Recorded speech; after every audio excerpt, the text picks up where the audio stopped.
balita.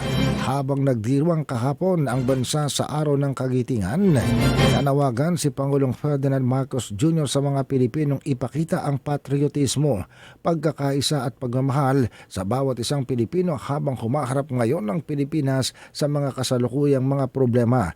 Sa kanyang pananalita sa Mount Summit National Shrine sa Bataan, sinabi ni Marcos ng problema sa ngayon ng bansa ay ang enduring geopolitical tension sa gitnang silangan. Maaaring ito hindi kasing lala o kasing tindi na naging problema noong nakalipas, pero ito ay isang pagsubok sa ating bansa na halos kapareho. Binigyang din ito na bagaman ang Pilipino ay malayo sa digmaan sa gitnang silangan, apektado pa rin tayo ng epekto nito, gaya ng pagtaas ng fuel prices na higit na nararamdaman ng mga pamilya at ng mga mahihirap. Kaya't sa panahong tulad nito, kinakailangan na magbalik daw ang mga Pilipino sa pinakamahalaga nating pag-uugali, ang pakikipagkapwa. Kinakailangan daw nating kilalanin ng bawat isa ay may parehong pangangailangan, pareho ng pangarap at pareho ng mga pagdurusa.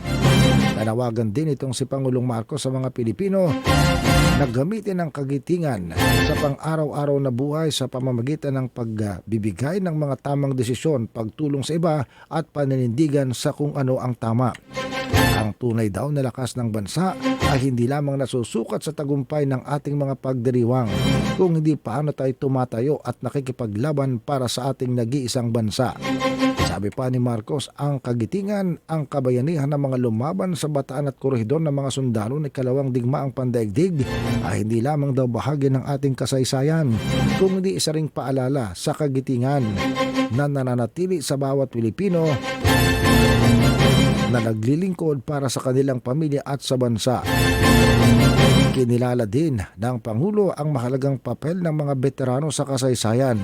Sila daw ang buhay na testigo sa ating kasaysayan, kumakatawan sa lakas ng mga Pilipino at matatag na simbolo kung ano ang ibig sabihin ng paglilingkod ng higit pa sa ating sarili. Sa panahon daw ni ikalawang digmaang pandaigdig, nakita ang tapang ng mga Pilipino sa iba't ibang panig ng bansa. Maraming resistance, may mga gerilla sa nakipaglaban sa mga kabundukan, may gerillang nakipaglaban naman sa mga kalunsuran.